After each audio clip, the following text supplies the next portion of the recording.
ఆ ఇంటికి పెద్ద దిక్కైన వ్యక్తి బతుకు తెరువు కోసం బహ్రెయిన్ బాట పట్టి జైల్లో పడ్డాడు.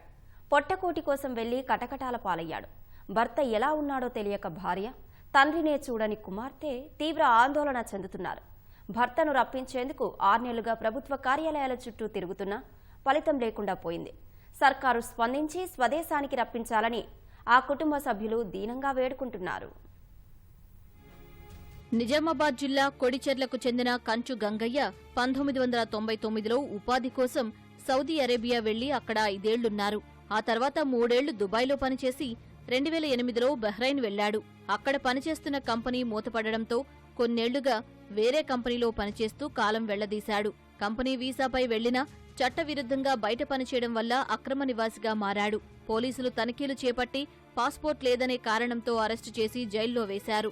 అప్పట్నుంచి గంగయ్యను రప్పించడానికి భార్య, కుమార్తె పడరాని పాట్లు పడుతున్నారు.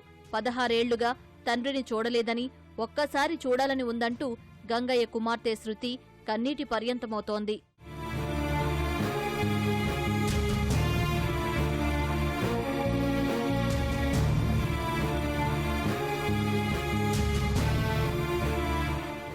బహ్రెయిన్లో గంగయ్య జైలు పాలైన విషయం వలసదారుల సంక్షేమ సంఘం అధ్యక్షుడు మంద భీమ్రెడ్డి ద్వారా వెలుగులోకొచ్చింది.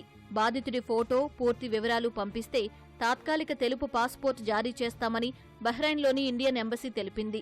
హైదరాబాద్ పాస్పోర్టు కార్యాలయానికి మెయిల్ చేసినా అధికారుల నుంచి స్పందన కరువైందని గంగయ్య భార్య లక్ష్మి వాపోతోంది. వేరేను వేయండు, కంపెనీకి వేయండు కానీ మళ్ళీ కలువలేండు. ఆ పాస్పోర్ట్ ఆన్లైన్ పోయింది కంపెనీకి. ఇప్పుడు లాకేసిండ్రు కానీ ఇప్పుడు వెళ్ళరాక జైల్లో పడ్డాడు. జైల్లో పడి 5 నెలలు 5 నెలల తర్వాత ఇంకా అత్తలేడని ప్రజాపాలనకైనాం. అప్లై చేస్తే అత్తడు అమ్మంట చెప్పిండు. అధికారులు సర్వ్ చేసుకుని దయచేసి భర్తను రప్పియ్యాల. పాస్పోర్టు కార్యాలయం స్పందన లేకపోవడంతో ఇటీవలే ప్రజాభవన్లో ఏర్పాటు చేసిన ప్రవాసీ ప్రజావాణిలో వినతి పత్రం అందించారు. కుమార్తె శృతికి గంగయ్య ఎలా ఉంటాడో కూడా తెలియదు. ఊహ తెలిసినప్పట్నుంచి ప్రత్యక్షంగా చూసిందీ లేదు. ఎలాగైనా తన తండ్రిని రప్పించాలని కన్నీటి పర్యంతమవుతోంది. 4 years ఉన్నప్పుడు మా నాన్న వెళ్ళిండు. నేను మా నాన్న ఒక్కసారి కూడా చూడలేదు. మొన్న హైదరాబాద్ వెళ్ళినాం ప్రజావానికి, వాళ్ళు కూడా చూసుకున్నారు, రప్పిస్తామని చెప్పిండ్రు.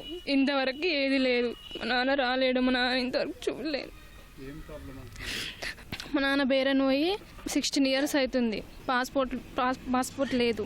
కంపెనీ ఫెయిల్ అయిపోయింది. అప్పుడు నేను చిన్న ఉన్నా, నాకేం తెలియదు. ఓన్లీ వీడియో కాల్స్లోనే మాట్లాడుతుంటే నేను మా నాన్నతోటి. వస్తా అమ్మ అంటుండే, రాకపోతుండే. మళ్ళీ జైల్లో పడ్డాడు. 5 months అవుతుంది ఇప్పటికి, ఏం లేదు. ప్రజావానికి కూడా వెళ్ళినాం. వెళ్తే వాళ్ళు దరఖాస్తు చేసిన లెటర్ని తీసుకున్నారు. చెప్తాం అని అన్నారు. ఇంకా ఏది లేదు. ఇందులో ప్రభుత్వ అధికారులు అందరు కలిసి మా నాన్న రప్పియాలని కోరుకుంటున్నా సార్. పోయిన కంపెనీ ఫెయిల్ అయ్యి ఆ పాస్పోర్ట్ అందరూ ఇరుకపోయిన కారణంగా బయట చేసిండు. ఆ బయట చేసినాక ఎన్నిసార్లు చేసినా, ఎన్ని కంపెనీలు చేసినా కానీ డబ్బులు ఇవ్వడం లేదని చెప్పింది మాకు ఫోన్ చేసినప్పుడల్లా. ఆయన ఇక్కడికి వెళ్ళి అప్పులు తీసుకపోయినాయి, అంతే ఉన్నాయి. అప్పులకు వడ్డీ పెరిగిపోయింది. ఆ వడ్డీ గట్టలేక వీళ్ళు తల్లి బిడ్డ ఇద్దరు ఉంటారు. వాళ్ళు బీడీలు చేసుకుంటా వాళ్ళ ఖర్చులు ఇలా తీసుకుంటున్నారు. కానీ ఆ డబ్బులు ఏవైతే తీసుకున్న డబ్బులకు వడ్డీలు కట్టలేకంటే 3 నుంచి 4 లక్షల బాకీ అయింది ఇప్పుడు వాళ్ళకు. ఆయన జైలుకు పడ్డాడు. కానీ వీళ్ళ పరిస్థితి కూడా బాగాలేదు సార్ ఇక్కడ. ఎందుకంటే ఒక్కడితే కానీ బుక్కాడని పరిస్థితిలో ఉన్నారు. కాబట్టి ప్రజాప్రతినిధులు, అధికారులు స్పందించి తొందరగా వ్యక్తిని ఇక్కడికి రావాలని కోరుకుంటున్నారు సార్.